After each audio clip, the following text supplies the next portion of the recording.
ओम ओम भूर्भुवः स्वः तत्सवितुर्वरेण्यं भर्गो देवस्य धीमहि धियो यो नः प्रचोदयात्। जय हिंद, जय भारत, वंदे मातरम। मेरे प्यारे साथियों, आज आपके साथ में कल जिस विषय पे संवाद कर रहा था उसी से आगे की तरफ हम बात करेंगे। आप सबसे अनुरोध है कि हमारा जो चैनल है विश्व सेवा संघ, उस पर आप जाइए और उसे सब्सक्राइब भी करें, लाइक भी करें, शेयर भी करें, कमेंट भी करें, क्योंकि उसमें जो भी हम अपने समाज हित के लिए जो काम करते हैं, जो भी है वो पूरा जानकारी उसमें आपको मिलेगा और समय समय पर इसकी सूचना भी आपको आपके मोबाइल पर मिल जाएगी। तो आज हम आपके साथ में जो संवाद करेंगे कल के विषय को ही आगे की तरफ बढ़ाते हुए, क्योंकि विषय लंबा है तो 2-3 दिन 4 दिन लगेगा। तो मेरे प्यारे साथियों, जैसा कि आप सब जानते हैं कि जो कल मैं बात कर रहा था कि अगर गाय बीमार हो जाती है तो उसकी होम्योपैथी चिकित्सा आप कैसे करेंगे। तो पुनः मैं एक बार उन दवाओं का नाम और बता देता हूं, रोगों के संबंधित में है। इसके बाद में फिर हम आगे बात करेंगे, क्योंकि आज एक तो हिसाब से देखा जाए कि गोवर्धन पूजा भी है, लोग अपना पूजा पाठ भी करते हैं, लेकिन हमारी धारणा कुछ अलग है। हम चाहते हैं जो एक्चुअली में हमारे जीवन में आसपास सामाजिक दृष्टि से जो उपयोगी हैं उनका अपने जीवन में धारण करना चाहिए और उनके साथ में हम सबको तालमेल बिठाना चाहिए। होम्योपैथी चूंकि जानवर यानी गैया है या जो भी बीमार होती हैं, तो इस पे वेटनरी दवा या एलोपैथी दवाएं उतना ज्यादा कारगर नहीं होती हैं, कुछ हद तक, जो कि एक्सीडेंटल केस छोड़ के। बाकी जितने भी नॉर्मल तरीके से रोग होते हैं गायों में, उनके लिए होम्योपैथी दवा ही सबसे महत्वपूर्ण होता है। क्योंकि जैसा कि मैं आपको बता भी दिया हूं कि इस समय गाय के अस्तित्व खतरे में पड़ चुकी है और उन्हें बचाने के लिए हम सबकी नैतिक जिम्मेदारी है। उसकी आर्थिक और कृषि के रूप में, स्वास्थ्य के रूप में, तमाम प्रकार की उपयोगिता के आधार पर, जो कि जैसा कि वैज्ञानिकों ने सिद्ध भी कर दिया है, तो उस आधार पर हम सबको काम करना है। जैसा कि मैं आपको बता दूं, तो थोड़ा सा इसमें ध्यान ये देना है कि जब आप होम्योपैथी दवा आप दें तो उसके लिए पोटेंशियल निर्धारित होती है। अगर बड़ी गैया है तो उसके लिए 10 बूंद होता है, और अगर 2.5 से 3 साल के आसपास में है तो जो है उसके लिए कम होता है, यानी आप उसके लिए 4 से 5 बूंद कर सकते हैं। और वहीं पर आप अगर बहुत ज्यादा छोटी हैं तो उसके लिए आप 3 बूंद कर सकते हैं, यानी 10 का रेशियो लिखिए। बड़ी गाय है तो 10 बूंद, छोटी है 3 साल 3.5 साल की है तो उसके लिए 5 बूंद, और 1 साल के अंदर है तो उसके लिए 3 बूंद। यही पोटेंसी है और इस आधार पर बूंद भी दिया जाता है। 1000 पोटेंसी की दवाएं होती हैं, क्योंकि होम्योपैथी में जो भी दवा होते हैं पोटेंसी के आधार पर, रोगों के लक्षण के आधार पर उसका ट्रीटमेंट किया जाता है। तो अगर आपके पास गौशाला है, गाय है, या कहीं किसी जगह को अगर कोई पीड़ित दिख रही है तो आप इन दवाओं का प्रयोग कर सकते हैं। जैसा कि मैं कल जो बताया था, रोग के बाद उसकी दवा बताया था। फिर भी एक बार थोड़ा सा दोहरा देते हैं, क्योंकि हमें बात करना है इसकी जो गाय के आर्थिक रूप से, कृषि के रूप में, स्वास्थ्य के रूप में कैसे उपयोगी है और हमारी आर्थिक पक्ष कैसे मजबूत होगा, कृषि व्यवस्था कैसे मजबूत होगी, स्वास्थ्य व्यवस्था कैसे मजबूत होगा। इसी को लेकर हम जो आपके बीच में नए नए जानकारी के साथ में हम बात कर रहे हैं, वो आपके लिए बहुत महत्वपूर्ण है। और साथ में आप अगर गौशाला में गाय रखे हुए हैं तो उसके लिए महत्वपूर्ण है। सबसे पहले है गर्भाशय से संबंधित अगर कोई रोग गाय में है, गर्भाशय से संबंधित कोई भी रोग है तो उसके लिए आप कैलकेरिया कार्बोनिका आप दे सकते हैं। जैसे जन्म के बच्चा जन्म देती है तो उस समय, या गर्भधारण करती है तो उससे पहले कैलकेरिया कार्बोनिका दिया जाता है। वहीं पर एक दवा और भी होता है, गर्भ से संबंधित ही होता है, मैग्नीशियम फास्फोरिका। मैग्नीशियम फास्फोर का ये 2 दवाएं साथ में आप दे सकते हैं, आधे आधे घंटे के अंतराल पर दे सकते हैं। अगर आप जो है बीमार जल्दी ठीक नहीं होती है या नॉर्मल है तो उसके लिए अलग अलग तरह के चिकित्सक का भी सलाह ले सकते हैं, जो होम्योपैथी चिकित्सक हैं वो बता देंगे आपको है। तो बहरहाल गर्भ से संबंधित कोई भी रोग है तो उसके लिए आप 2 दवा, एक दवा आप कैलकेरिया कार्बोनिका और दूसरा मैग्नीशियम फास्फोरिका, 2 दवाएं। अगला वायु से संबंधित अगर गैस बना लिया है पेट में तो वायु से संबंधित एक दवा होता है जिसका नाम है कार्बोवेजिटेबल। कार्बोवेजिटेबल, ध्यान रहे ये सब 1000 पोटेंसी की होनी चाहिए। वहीं पर जल विकृति के रोग हैं, अगर जल विकृति के रोग आते हैं तो उसके लिए दवा तो दिया जाता है नक्स बोमिका। ध्यान रहे इस जो भी मैं जानकारी दूंगा ऐसे यूट्यूब पर जब लोड कर दूंगा तो आप उसे देख सकते हैं और उसकी वीडियो भी आप अपलोड कर सकते हैं। अगर कॉपी कलम है तो आप नोट भी कर सकते हैं। अगर किसी भी गैया को या बछड़े को सर्प दंश कर लिया है, यानी सांप ने काट लिया है, तो उस समय आप नाजा करके एक दवा आता है वो आप दवा दे सकते हैं। ऐसे बिच्छू दंश का अगर बिच्छू काट ली है किसी गाय या बछड़े को तो उसके लिए आप लैक्सिस करके एक दवा आता है होम्योपैथी में, लैक्सिस, उससे आप ले सकते हैं। वहीं पर मूत्र रोग है या आंतों के संबंधित रोग है, मूत्र से संबंधित रोग है या आंतों से संबंधित रोग है तो उसके लिए दवा दिया जाता है ब्रायोनिया। ऐसे ही परजीवी से संबंधित जिसे कहते हैं अक्सर करके जो बारिश के समय, बारिश का जब सीजन समाप्त होता है तो गैयों के ऊपर कोई परजीवी अटैक कर देते हैं या और भी कोई चीज ऐसे होते हैं कीड़े पकड़े, तो उसके लिए आप दे देंगे क्या, बेलाडोना नाम नोट कर लीजिए, बेलाडोना। वहीं पर आपका आयरन की अगर कमी है उस गैया में आयरन की, क्योंकि अक्सर करके ठीक प्रकार से हम आयरन, कैल्शियम, फास्फोरस, मैग्नीशियम नहीं दे पाते हैं तो इसके लिए हम कुछ दवाओं का भी इस्तेमाल कर सकते हैं। जैसे आयरन के लिए होता है फेरम फास करके आता है, ये आप दे सकते हैं। वहीं पर नसों से संबंधित कोई रोग है, नसों से संबंधित रोग है तो इसे हाइपेरिकम करके एक दवा आता है, इसे आप दे सकते हैं। ऐसे ही गोबर पतला हो जाए, गोबर क्या हो जाता है, पतला हो जाता है, तो उसके लिए फोडोफाइलम, गोबर बहुत पतला गिरने लगता है तो उसके लिए आपको दवा क्या होता है, फोडोफाइलम करके आप दे सकते हैं। वहीं पर अगर दर्द हो, पेट में दर्द हो या चोट लगने पर है तो उसके लिए आप दे सकते हैं रस ट्रक्स, ये दे सकते हैं। ऐसे बुखार अगर है तो समझो कि सल्फर के डिफरेंस तो आप सल्फर करके दे सकते हैं, या फिर जो है एक दवा आता है बुखार के लिए आप उसे दे सकते हैं नक्स बोमिका 1000 पोटेंसी। तो ये सारी दवाएं फिर से मैं एक बार दोहरा देता हूं जो कल बताया था और आज बता रहा हूं, ताकि आप लोग कई बार रिवीजन हो जाएगा, क्योंकि गाय को बचाना है, गाय को संवर्धन करना है, तो इसके लिए फिर से और खासकर गौशाला और जो विभाग के लोग, क्योंकि होम्योपैथी दवा। तो सबसे पहले है अगर पेट में वायु भरा है, गैस बना हुआ है, पेट में वायु है, गैस बना हुआ, तो उसके लिए आप देंगे 1000 पोटेंसी की जो दवाएं हैं कार्बोवेजिटेबल 1000 पोटेंसी के देंगे, 10 बूथ बड़ी गाय को देंगे और 5 बूथ छोटी और बाकी 3 बूथ, तो मात्रा वही रहेगा, खाली दवा हम बता रहे हैं। ऐसे ही यदि अगर बच्चा बाहर न निकले, पांव आगे पीछे गैया करे, जन्म के समय अक्सर करके ऐसा होता है जब किसी बच्चे को जन्म देती है, बछड़े को जन्म देती है, तो उसमें बच्चा बाहर नहीं निकलता है, गाय आगे पीछे पैर अपना करती है, उठाती है, दर्द से चिल्लाती है, तो इसके लिए आप जो दवा देंगे कैलकेरिया कार्बोनिका और मैग्नीशियम फास्फोरिका, ये जो 2 दवाएं हैं, इसे आप साथ में आप केले के माध्यम से दे सकते हैं, किसी अन्य के माध्यम से भी आप दे सकते हैं। ऐसे प्रसव क्रिया के दौरान अक्सर गायें मर जाती हैं, तो उसमें समझ लीजिए कि उनके शरीर में कैल्शियम, फास्फोरस, मैग्नीशियम और आयरन की कमी है, जिस वजह से वो गायें मर जाती हैं। तो इसलिए हमें क्या करना है उसके लिए, जैसे ही हर सप्ताह में उनको जो है गुड़ और सेंधा नमक और साथ में ये जो है चूना, यानी गुड़ आप 100 ग्राम, नमक आप 50 ग्राम और 1 ग्राम चूना, ये तीनों मिला के सप्ताह में एक बार जरूर दे। गाय कभी बीमार नहीं होगी, क्योंकि इससे बराबर मात्रा में कैल्शियम भी मिलेगा, आयरन भी मिलेगा, फास्फोरस भी मिलेगा, मैग्नीशियम भी मिलेगा।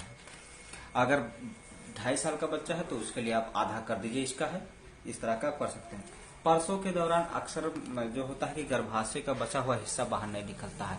जब किसी बछड़े का जन्म हो जाता है और बचा हुआ हिस्सा अगर नहीं निकलता है और 1 घंटे के अंदर नहीं निकला तो समझ ले कि गाय बीमार होने वाली है। और गाय उस समय हमें क्या करना होगा, कुछ दवाएं हैं उसे नोट कर, कैलकेरिया कार्बोनिका और मैग्नीशियम फास्फोर का, ये जो दोनों दवाएं आधे घंटे के अंतराल पे आप दे सकते हैं। अगर गाय को बुखार है तो इसके लिए नक्सबोम का 1000 पोटेंसी का देंगे। रक्त बहता है, आंसू बहता है, चोट वेदना से तपती है तो इसके लिए आर्निका मॉन्टिना करके दवा है, आर्निका मॉन्टिना ये आप दे सकते हैं। वहीं पर महामारी से शिकार अक्सर करके जब सीजन समाप्त होता है तो उसके पैर में फफोले पड़ जाते हैं और मुंह में भी फोड़ा पड़ जाता है। तो इस तरह का अगर आता है तो बेलाडोना 1000 पोटेंसी की आप दे सकते हैं, बेलाडोना 1000 पोटेंसी। ऐसे शरीर पे कीड़े लग जाते हैं, कुटकी लग जाते हैं तो इसके लिए कुछ होता है, नीम का तेल, कपूर को मिलाकर आप साथ में उसको मालिश करें और गर्म पानी से स्नान कराएं। अगर गौमूत्र से अर्क आप तैयार जब करते हैं तो उसमें झाग बसता है तो उस झाग से उसके शरीर को लेपन करें, उसे आप सुधारें। ऐसे अगर शरीर में कीड़े पड़ जाते हैं, ऐसे लाल पेशाब करने लगते हैं तो उसके लिए कैलकेरिया कार्बोनिक आप दीजिए और आपातकालीन के लिए आप चिकित्सक का सलाह ले सकते हैं। और बाकी जो अभी आज मैं बताया हूँ वो दवाएं वो भी है, सारा चीज है। तो कल और आज के बीच में मैंने यही बताया कि जो सामान्य रोग हैं आप इसे अगर इस तरह का ठीक प्रकार से आप ध्यान रखते हैं और गैया का दिनचर्या आप बना देते हैं, समय समय पर भोजन देना, साफ सफाई, हरा चारा, सूखा चारा, तो ये आपके पास बहुत ज्यादा उपयोगी होगा और गाय कभी बीमार नहीं होगी। हमें ध्यान क्या देना है, आपातकालीन के लिए हमें अपने गौशाला में या गाय की घारी में यह सामान रखना चाहिए। इसमें है अजवाइन। अजवाइन पेट के रोगों के लिए बहुत बड़ा फायदेमंद होता है, इसलिए आप अजवाइन रखें। दूसरा होता है हींग। वायु के गैस के लिए हींग बहुत बढ़िया काम करता है, गैस अगर बना तो हींग आप उसे दे सकते हैं। तीसरा आप मेथी, ये भी वायु के रोगों के लिए भी काम आता है, मेथी। ऐसे ही अमृत धारा पेट के रोगों के लिए भी होता है, ये बनाया जाता है। और हल्दी चूर्ण परसों के बाद अक्सर करके लगता है तो हल्दी चूर्ण भी आपके पास होना चाहिए। और नीम का तेल आप बना दे या मार्केट से आप ले आए तो रखे हैं। ऐसे शुद्ध कपूर भी आपके उस गौशाला में या गाय के पास में होना चाहिए। ऐसे ही रुई और काटन, तो ये आपके पास आपातकालीन के लिए अपने गौशाला में एक किट बनाकर एक बक्से में या कहीं आप रखना चाहिए कि मौका पड़ने पर, जरूरत पड़ने पर आप उसे इस्तेमाल कर सकते हैं।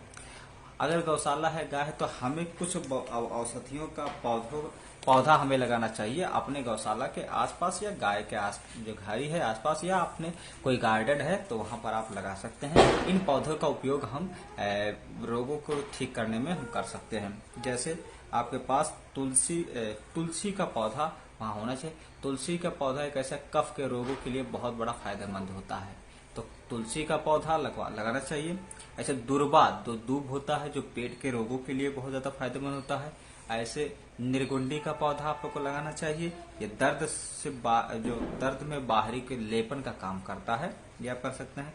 कटहल का पेड़ आपको लगाना चाहिए, जिसका काम होता है जब पत्ते परसों के दौरान खिलाया जाता है, ये आपके पास होने चाहिए। या परसों के आने वाली समस्याओं के लिए कटहल का पत्ता बहुत ज्यादा उपयोगी होता है। बांस का पौधा आपके पास बांस होना चाहिए, बांस का पौधे का परसों के बाद उसको खिलाया जाता है या परसों के समय। काल भृग राज, ये जख्म में बाहर से लगाने का काम आता है। अगर कोई गैया कट गई है तो उसके ऊपर जख्म के लगाने का काम आता है। तो ये तो हम जो बताए कल के आज के बीच में, अगर आप दोनों वीडियो जब तुलनात्मक रूप से देखेंगे यूट्यूब पर तो उसमें हमारे जो विश्वसनीय चैनल पे, तो उसमें आपको दोनों को मिलेगी जानकारी क्या कि हमारे पास गाय और गाय के ऊपर जो संकट आया हुआ है तो उस संकट को निवारने के लिए हमारी जो जिम्मेदारी, हमारी जो तैयारी होनी चाहिए, हमें क्या करना चाहिए।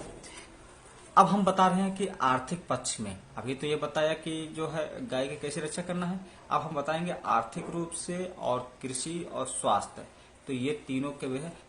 अब आपको बता दें कि गाय के ऊपर एक चिकित्सा थेरेपी खड़ी हो चुकी है, यानी चिकित्सा पंचगव्य के नाम से पूरी चिकित्सा थेरेपी, जो गाय के उत्पादों के प्रयोग से बड़े बड़े रोग, कैंसर, डायबिटीज, चरक रोग, ऐसे हजारों बीमारियां जो है बहुत आसानी से इस पंचगव्य चिकित्सा थेरेपी से ठीक हो रहे हैं और कई हजार लोग ठीक हो चुके हैं।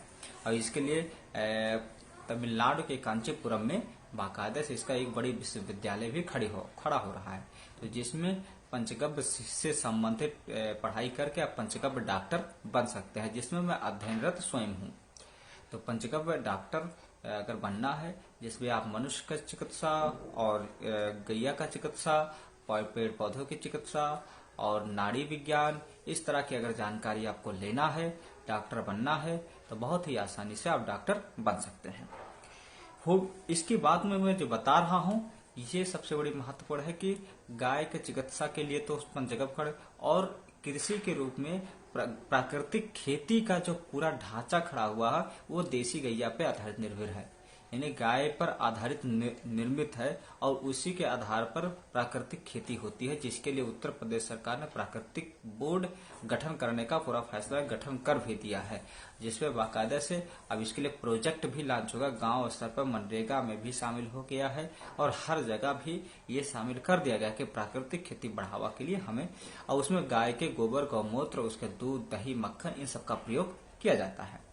तो आर्थिक रूप से भी इसका उपयोग है और खेती के रूप में भी उपयोग है और स्वास्थ्य के रूप में उपयोग है। और गाय के उत्पादों से हम लोग अगरबत्ती, शैम्पू, सरफ और जो है टाइल्स, उसके गोबर से प्रयोग करके फिर पेंट, इस तरह का भी हम बना के उसका व्यवसाय कर सकते हैं, बड़े स्तर पे बिजनेस खड़ा कर सकते हैं। वो भी बहुत ही, एक बार प्रशिक्षण आप किसी भी गौशाला में जाके आप ले लीजिए और उसमें पूरी जानकारी, कैसे शैम्पू बनाए, कैसे साबुन बनाए, कैसे सरफ बनाए, कैसे धूप बत्ती बनाए, कैसे मोमबत्ती बनाए, फिर कैसे जो है कई तरह के साबुन बनाए, नहाने वाला, कपड़ा धोने वाला, उसके बाद में टाइल्स कैसे बनाएं, फिर पेंट कैसे बनाएं, इस तरह का पूरा आप जो है प्रशिक्षण लेके 1 हफ्ते, 2 हफ्ते, 3 हफ्ते का फिर आप खुद का व्यवसाय आप खड़ा करके और लाखों रुपया आप कमा सकते हैं। तो यानी अगर एक गाय का अगर आप पालन कर रहे हैं तो पूरे साल में 1.5 से 2 लाख रुपए का इनकम है। अगर उसका गोबर, गौमूत्र, दूध, दही, घी, पूरा जो एक सिस्टमेटिक अगर आप उपयोग करते हैं, सिस्टमेटिक तरीके से अगर आप पालन करते हैं और एक पूरे किसी भी प्रकार की कमियां नहीं छोड़ते हैं, तो आपको 1.5 से 2 लाख रुपया कहीं नहीं जाएगा पूरे साल में। चूंकि इसका गोवर्क जो होता है 450 रुपया लीटर बिकता है, उससे ऊपर भी बिकता है 450 रुपया। और अब आप यही कल्पना कीजिए कि एक गाय एक दिन में 2.5 से 3 लीटर गौमूत्र करती है और उसमें से आपका 1 से 1.5 लीटर आपका पास गोवर्क तैयार होगा। अगर 3 लीटर है तो उसमें 1 लीटर आपका गोवर्क तैयार हो ही जाएगा और 1 लीटर गोवर्क तैयार होता तो 450 रुपया लीटर बिकता है। तो 450 के हिसाब से अगर आप जोड़ लीजिए एक महीने का 400 के हिसाब से, तो 12,000 रुपया महीने का तो आपका यही दे रही है। इसके बाद गोबर से आप जो है उसका खाद आप बना सकते हैं, जैविक खाद बना सकते हैं, वर्मी कंपोस्ट हुआ, इस तरह का आप तैयार कर सकते हैं। और वर्मी कंपोस्ट 35 रुपया 40 रुपया किलो बिक रहा है। तो यानी अगर आप नॉर्मल थोक विक्रेता बनना चाहते हैं तो 20 रुपया किलो आप बेच सकते हैं और हम लोग भी बेच रहे हैं। तो आप एक हिसाब से देखा जाए तो एक दिन में 10 से 15 किलो गोबर करती है और पूरे महीने का आप 2 से 3 महीने का इकट्ठा कर लीजिए। तो आप नॉर्मली अगर आप बेचेंगे तो आपका हर महीने का 2 से 3 महीने में या 4 महीने में 8 से 9 हजार 10 हजार का खाली गोबर तैयार हो जाएगा, जो आप नॉर्मल आप बेच सकते हैं। खाद बेचेंगे महंगा बिकेगा, हर 3-3 महीने पे आपका तैयार होगा, 2-2 महीने पे भी तैयार हो जाएगा। और घी 1200-1500 रुपया किलो बिक रहा है। अगर शुद्ध भारतीय नस्ल की गाय का अगर घी ढूंढने चले जाइए तो 1400-1500 रुपये से कम नहीं मिलेगा है। बाकी नॉर्मल में तो 1900 रुपये किलो मिल जाता है। और उसका मक्खन, छीर, उससे पनीर जो बनता है और भी है। तो यानी अगर आप इसको एक व्यावसायिक दृष्टि से अगर आप पालन कर रहे हैं, व्यावसायिक दृष्टि से अगर आप इसका महत्व को समझ रहे हैं गैया का, भारतीय नस्ल की गायों का, तो आप ये जो है पूरे साल में 1 से 1.5 लाख रुपए आपका कहीं नहीं जाएगा। आप दूध को छोड़ दीजिए, खाली गोबर और गौमूत्र के लिए पालन कीजिए। दूध दे या ना दे उससे, लेकिन गोबर गौमूत्र का अगर आप पालन करते हैं तो आपके लिए बहुत ज्यादा उपयोगी होगा। खाली गोबर गौमूत्र के लिए आने वाले दिनों में गाय ढूंढने पर नहीं मिलेगी, 1-1.5 लाख रुपए में भी नहीं मिलेगी, क्योंकि गाय का अस्तित्व खतरे में पड़ गया है और मुश्किल से मुश्किल 2.5 से 3 करोड़ पूरे भारत में बची हुई है। बाकी गाय सब नष्ट हो चुकी हैं। और ऐसे में गाय की अहमियत को ध्यान में रखते हुए अगर आप ऐसे समय अपने जीवन में गैया का अगर स्थान दे देते हैं तो आपके लिए उपयोगी होगा और आने वाले दिनों में ये बहुत बड़ा लाभ मिलेगा और आप जो है उससे काफी मुनाफा कमा सकते हैं। अगर आप खेती के लिए काम करना चाहते हैं तो एक देसी गाय से 30 एकड़ तक की खेती आप कर सकते हैं, क्योंकि प्राकृतिक खेती में 1 एकड़ में मात्र 10 किलो एक महीने में गोबर लगता है और उसे तैयार किया जाता है। डायरेक्ट गोबर नहीं डाला जाता है, उसमें बहुत सारी चीजें मिलाई जाती है, जैसे गोबर हो गया, गुड़ हो गया, बेसन हो गया, पीपल या बरगद के नीचे का मिट्टी हो गया, इस तरह के वस्तु मिलाकर जीवामृत तैयार किया जाता है, घन जीवामृत तैयार किया जाता है, बीज को शोधन करने के लिए बीजामृत तैयार किया जाता है और कीड़े मकोड़े अगर लग जाते हैं फसलों में तो उसके लिए दवाएं जैसे नीमास्त्र हो गया, ब्रह्मास्त्र हो गया, 10 बढ़िया हो गया, ये तैयार किया जाता है। फिर ऐसे ही आप अगर चिकित्सा के रूप में देखा जाए तो इसे गौ अर्क तैयार किया जाता है, जैसे तुलसी अर्क हो गया, जो है एलोवेरा अर्क हो गया, इस तरह के अर्क आप तैयार करके जो हम उसको आप कमा सकते हैं 450, 500, 700 रुपया लीटर आप ले सकते हैं। तो ये हमारे जीवन में गाय का महत्व है, लेकिन लोग धर्म से जोड़ दिए हैं और धर्म से जोड़ने की वजह से विविधता आ गई है। एक पक्ष गाय को काटने में लगा हुआ है तो दूसरा पक्ष गाय को केवल नामों से जोड़कर, आस्था से जोड़कर केवल उस पर जो है बहसबाजी कर रहा है, जबकि अपने जीवन में उसको उपयोग नहीं ला रहा है और उसके घर में आज भी अगर ढूंढने चले तो गाय नहीं मिलेगी है, उसके परिवार में गाय नहीं मिलेगी। क्यों नहीं मिलेगी? क्योंकि वो शब्दों तक सीमित है, सोशल मीडिया तक सीमित है, लेकिन एक्चुअली अपने जीवन में उपयोग नहीं कर रहा है। ऐसे अगर आप सोच लीजिए कि पूरे भारत देश में 130 करोड़ की आबादी है और उसमें से 3 से 4 करोड़ गाय हैं, तो बताइए कितने घरों के पास, कितने हिंदू के पास, कितने मुस्लिम के पास, कितने सिख के पास, कितने और भी है, किसी के पास देखेंगे तो गाय का था। और पहले आज से जब देश आजाद हुआ था तो हर घर में, भारत का हर घर में एक गाय हुआ करती थी जब देश आजाद हुआ था। और उस समय भारत की जो अस्मिता था, भारत की जो संस्कृति थी, भारत का जो विरासत था, भारत का जो गरिमा था और गाय पर आधारित थी, तुलसी पर आधारित थी, रसोई घर पर आधारित थी। लेकिन जैसे जैसे काले अंग्रेज अंग्रेज जो आए और इसका काले अंग्रेज जो राज किए 50 देश आजादी के बाद अब तक में, तो इन सब में देखा जाए तो बहुत से सारी भिन्नता आ गई हैं जो हमारे संस्कृति को धीरे धीरे विनाश की तरफ ले जाकर अब वो पश्चिमी संस्कृति को अपने जीवन में उतार रहे हैं। तो हम सबको ये ध्यान देना है कि हमें धर्म को एक किनारे कर दीजिए, हमें वैज्ञानिक दृष्टि से जो वैज्ञानिकों ने प्रमाणित किया, आप खुद जाके लैब में सारा चीज चेक करवा लीजिए, फिर आप सर्टिफाई हो जाइए, खुद प्रैक्टिकल कीजिए। प्रैक्टिकल करने के बाद जब आप प्रमाणित कर लीजिए कि हाँ सच में ये जो गाय का कृषि के रूप में बहुत बड़ा महत्व है, जो 30 एकड़ की खेती हो सकता है, 50 लाख से ज्यादा किसान खेती कर रहे हैं।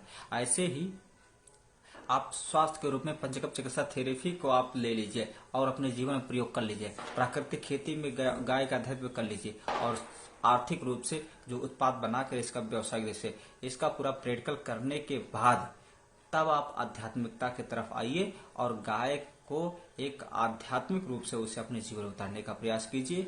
कोई भी मानसिक तनाव है तो उसके चारों तरफ जाइए, परिक्रमा कीजिए और भी सारा चीज कीजिए।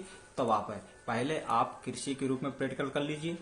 आपके पास बहुत आसानी है, इसमें कोई सामान की जरूरत नहीं, तो बहुत आसान होता है। अगर आपके पास 10 बीघा खेती है तो 1 बीघा में करे, 1 मंडी में करे, जो भी खाली जगह वहां पर शुरुआत करें। आपको रिजल्ट जब एक सीजन में दूसरे सीजन में मिल जाएगा तो आप उसका प्रचार करें। फिर आप स्वास्थ्य के रूप में उसका प्रयोग करें, जैसे कैंसर है, डायबिटीज है, जो है क्या नाम है, टीबी है, ऐसे तमाम प्रकार की जो बीमारियां हैं तो उस पर आप उसका प्रयोग करें। फिर इसके बाद में आप जो है आर्थिक रूप से ये सामान बनाकर प्रयोग करें। निश्चित तौर पे आपको लगेगा कि ये सही है, ये पूरे प्रमाण है कि गाय को हमें धर्म के आधार पर न जोड़ते हुए आर्थिक रूप से जो है कृषि रूप में, स्वास्थ्य के रूप में हमें देखना चाहिए।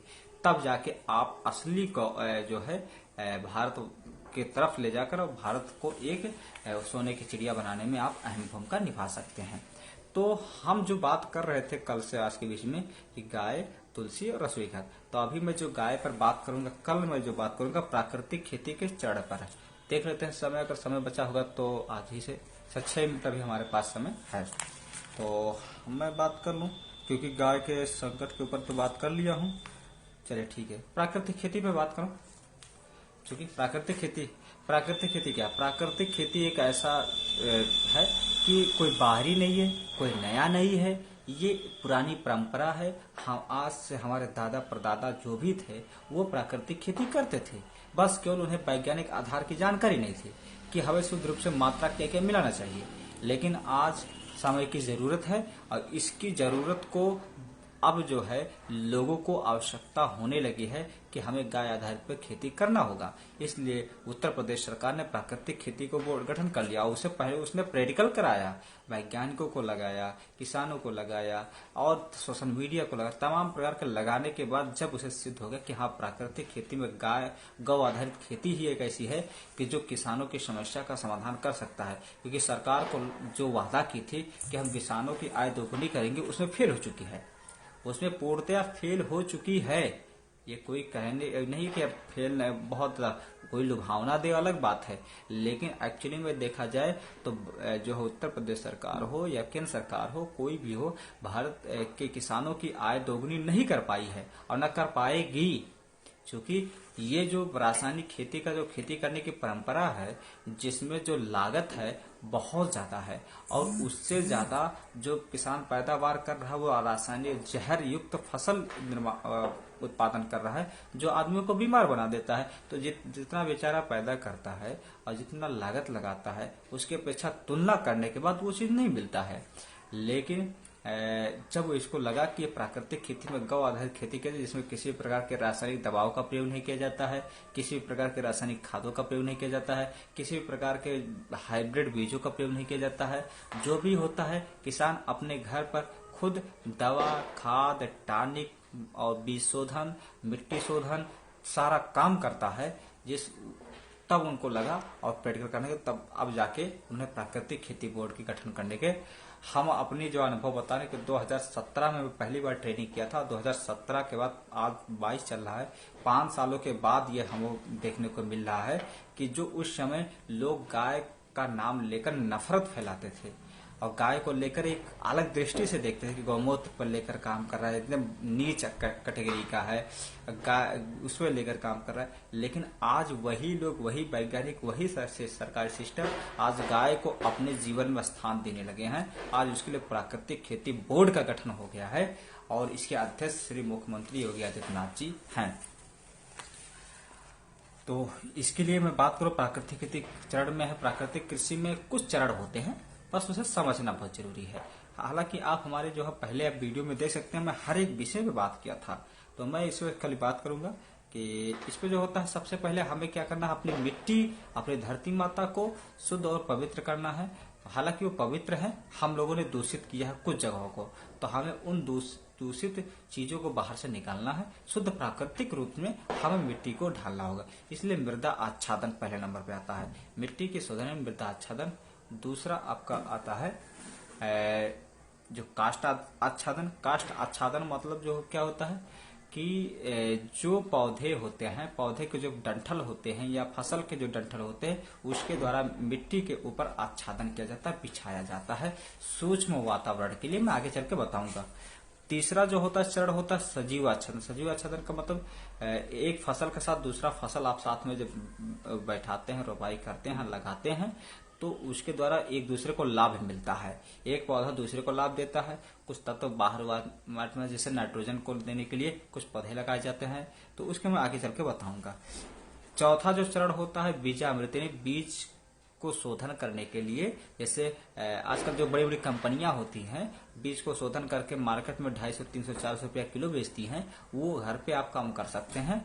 उसके लिए बीजामृत तैयार किया जाता है, बीज को आप शोधित कर सकते हैं। अगला जो होता है जीवामृत, मिट्टी में जीवाणु की संख्या बढ़ाने के लिए, मिट्टी की उर्वरा शक्ति बढ़ाने के लिए हमें जो है जीवामृत तैयार करना पड़ता है, जो जामन का काम करता है। तो जीवामृत भी गाय के उत्पादों से तैयार कर सकते हैं। छठवां चरण है घन जीवामृत। कहीं कहीं ऐसे जगह होते हैं जहां पर पानी ज्यादा होता है और हम वहां पर खाद बोआई नहीं कर पाए, जो लिक्विड नहीं कर पाते हैं, तो इसलिए क्या काम करते हैं कि घर पर ही उसे घन जीवामृत बनाते हैं। उसी जीवामृत से छोटे छोटे टुकड़े के रूप में बनाते हैं, भुरभुरा जैसे यूरिया डाई जो लोग देते हैं उस अनुसार बनाते हैं खाद, और वो साल भर तक चलता है। बीज का चयन भी आप करेंगे, जो प्राकृतिक बीज है उसी का चयन करना है। और 8वां जो तो वापसा, हमें पानी की उतना ज्यादा मात्रा की आवश्यकता नहीं होती, पानी बहुत कम होता है, इसलिए वापसा दे दो पौधों के बीच में थोड़ा थोड़ा पानी दिया जाता है, वो बाद में बताएंगे। फिर दवा में जैसे नीमास्त्र हो गया, ब्रह्मास्त्र हो गया, अंगास्त्र होता है, सोटास्त्र हो गया, इस तरह की दवाइयां बना सकती हैं। और देसी कछुए, तो ये रही प्राकृतिक खेती की जड़, और कैसे कैसे करना है फिर मैं आगे चल के कल बताऊंगा। ठीक है, तो आप सबका बहुत बहुत धन्यवाद मेरे प्यारे साथी, प्यारे मित्रों। और आप सबसे अनुरोध है कि अभी तक अगर हमारे चैनल को सब्सक्राइब नहीं किया है तो उसे कर लीजिए, जिससे आने वाली वीडियो की सूचना आपको मिल सके। और बहुत महत्वपूर्ण जानकारी मैं अपने इस विश्व असंघ के माध्यम से देता हूं, और आने वाले दिनों में भी दूंगा। अभी तो समय, चूंकि अभी तो यूनिट बनाने में मैं लगा हूं, और जब पूरी यूनिट बन जाएगी अपने सिद्धार्थनगर डिस्ट्रिक्ट में जो हमारा गाँव है ऐरोला, तो वहां जब पूरी यूनिट बन जाएगी तब मैं सभी किसानों का, हालांकि अगले महीने में मैं किसानों का 1 दिवसीय प्रशिक्षण का आयोजन कर रहा हूं, तो जिसमें सभी किसान जो प्राकृतिक खेती करते हैं वो एक साथ ट्रेनिंग लेंगे और निःशुल्क प्रशिक्षण दिया जाएगा।